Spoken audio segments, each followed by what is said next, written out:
Welcome po sa ating pong devotional Bible message po ngayon.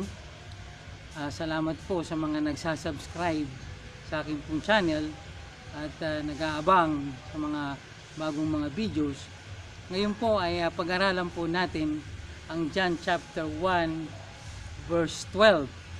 Ang title po nito, Are you sure 100% you will go to heaven?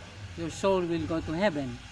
Makikita po natin ngayon sa John 1:12 ang katiyakan po ng ating kaluluwa na tayo po ay pupunta sa langit.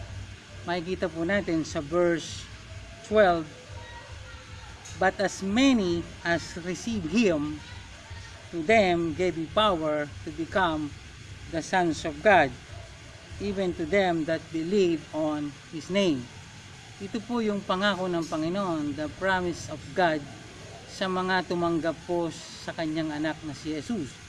Si Yesu Kristo po ang nagsalita po nito.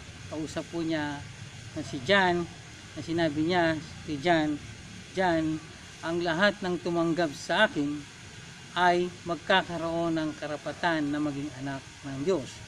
Sabi niya, but as many as receive Him, Him ay ang ating pong Panginoong Hesus Kristo.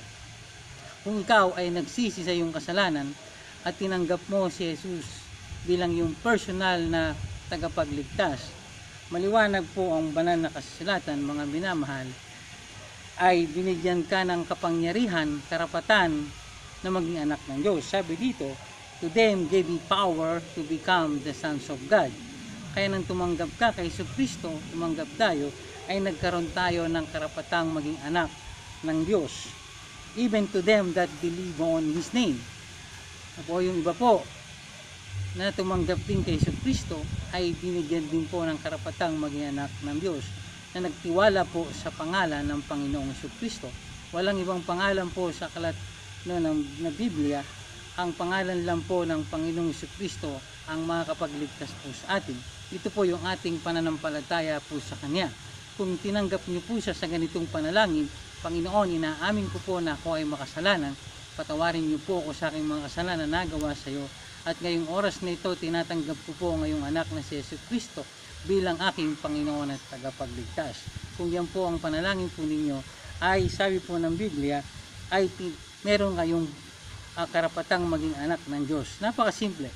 Ang anak po ng Diyos, pag namatay, siyang pupunta? Di po ba sa langit? Kung kayo po'y tumanggap kay Jesus bilang Panginoon at tagapagligtas, kayo po ay anak ng Diyos. Saan po kayo pupunta pag kayo ay namatay? Di ba sa langit po? Kasi anak kayo ng Diyos. Ganun po lang kasimple po. No? Na kailangan po ay bukal talaga sa ating puso ang ating pong pagtanggap sa Kanya.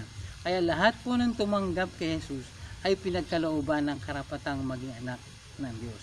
After you receive ang ating Panginoon Jesus, after po na kayo po ay manampalataya sa kanyang pangalan, ay kayo po ay 100% na pupunta sa langit. Anytime po kayong bawian ng buhay, anytime tayong bawian ng buhay, ito po yung pangahawakan natin. Ito yung promise ng Panginoon sa atin.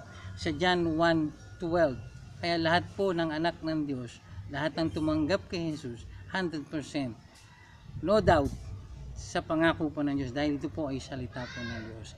Kaya po, huwag tayong mag-alala. Kung dumating po na tayo bawian ng buhay, ay tayo po'y pupunta sa langit. Ang kailangan lang po ay magtiwala tayo sa Kanya pong mga salita.